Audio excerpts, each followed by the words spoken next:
This is Jacob Ralph with Doing Things the Ralph Way, and I had an idea. Yesterday night I seen for the first time like a daily lunch meat maker. Basically all it was is a small canister with that you put your meat and whatever other ingredients you want to, seasonings and all in.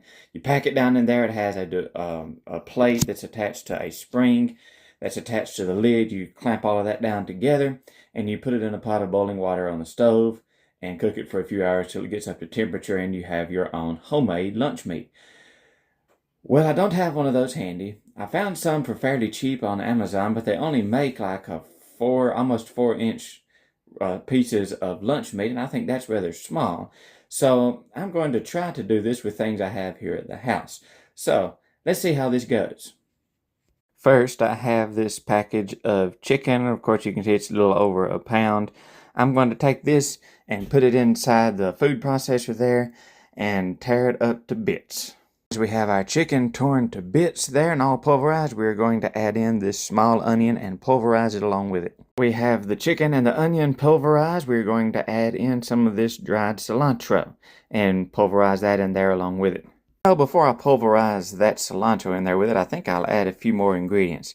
How about just a little bit of black pepper and give it a little bit of a tang to it possibly.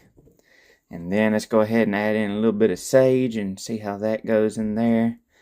Of course, garlic is good in about anything, I guess. So let's go ahead and put some garlic in there as well. And naturally, have to have at least a little bit of salt. None of this has any salt in it. It's going to be mighty bland if I don't. And you know, on third thought, it might need a bit of a binder. So we're just going to put in there some flour.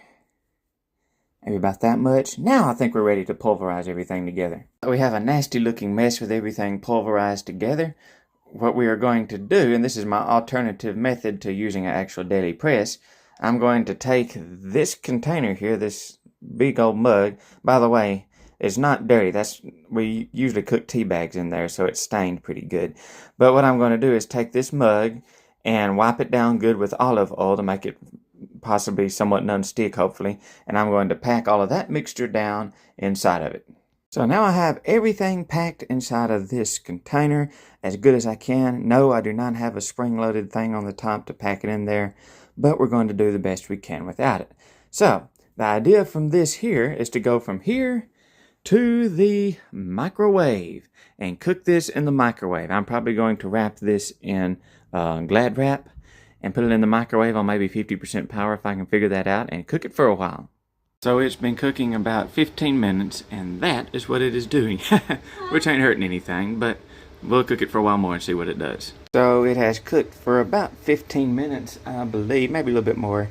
And that's the temperature we're showing in the middle. Of course, 165 is the minimum that we need to do it.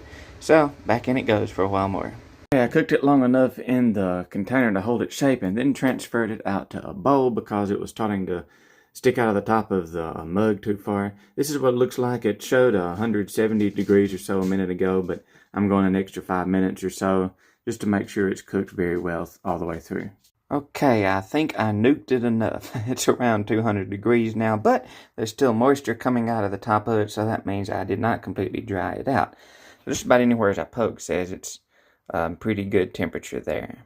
So I think we're safe. Let's start to drop just a little bit. Let's see where that goes to. It ain't gonna drop very far. Okay, it's well done. Now it don't look the best, but let's slice it up, see what it looks like. Okay, now this is what it looks like. Looks pretty good on the inside, I would say. Of course, right now it's just steaming hot, and it may be better refrigerated, I'm not for sure, but it's lunchtime, and we don't want to wait that long. So, let's go ahead and put some of it on a piece of bread. Of course, got our mayonnaise and our mustard there ready to go, and we'll give it a shot and see what it tastes like.